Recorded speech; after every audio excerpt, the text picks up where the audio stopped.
Americans are planning trips abroad in record numbers. With that, the demand for passports was described as unprecedented by the Secretary of State, Antony Blinken. And some say it's taking up to 4 months to process a routine passport application. That's a long time. Joining us now from Washington, D.C. is Republican Senator James Lankford of Oklahoma. Thanks a lot for joining us, and good to see you as well. Good to see you again as well. So this isn't the first time that you've addressed this issue. You reached out to the State Department in the middle of the pandemic in 2020, again in 2021. The State Department is saying the longest average processing time right now is 13 weeks.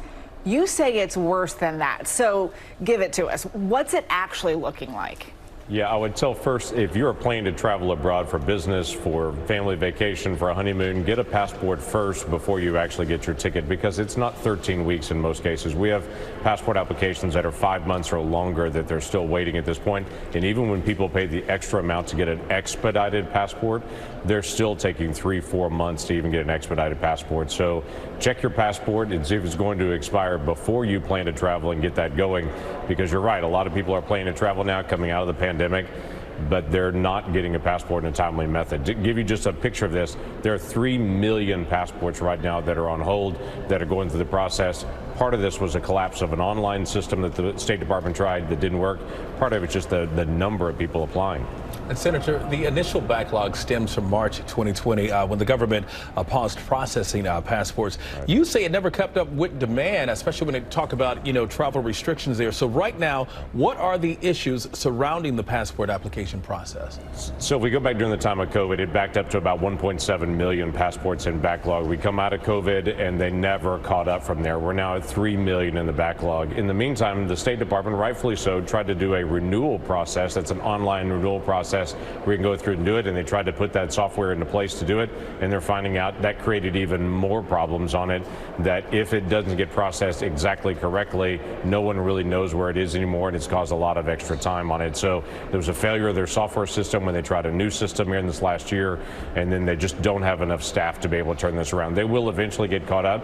They need to add more staff to it. They need to fix this online system to make sure that's correct. They need to have more people that are actually adjudicating those that have the last minute questions to be able to get it. This is going to take time and people, but in the meantime, we're trying to be able to help the State Department to be able to get this fixed, and also encouraging Americans apply very early for a passport, because it may take a very, very long time. You say the situation is only going to get worse. In your letter to the Secretary of State, what are some of the other issues that you're asking him to address? Well, obviously, we deal with the personnel issue. They've got to just get the right people hired in the right places, get them trained and equipped to be able to answer questions. Plus, this is an issue with their online system they created. Typically, now, if you apply and you mail off your passport, go through that process, it has a regular, what they call gating systems, where it goes through each gate and you can track it.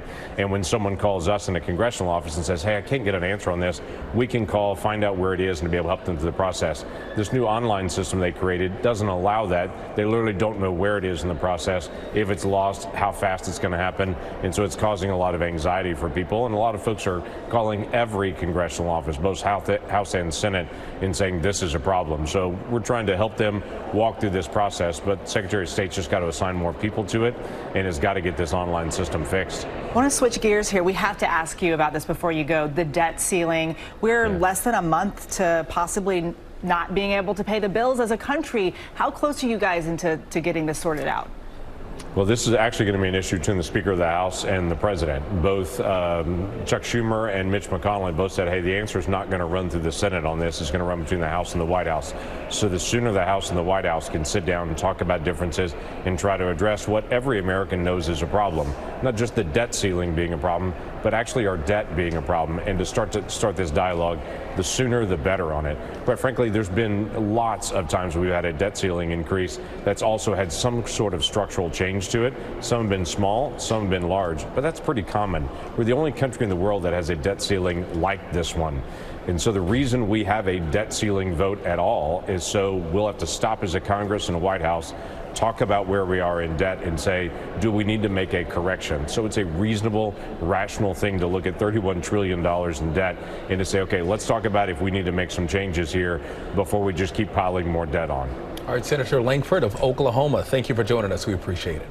You bet. Good to see you again. All right. Well, hey there. there, GMA fans. Robin Roberts here. Thanks for checking out our YouTube channel. Lots of great stuff here. So go on, click the subscribe button right over here to get more of awesome videos and content from GMA every day, anytime. We thank you for watching, and we'll see you in the morning on GMA.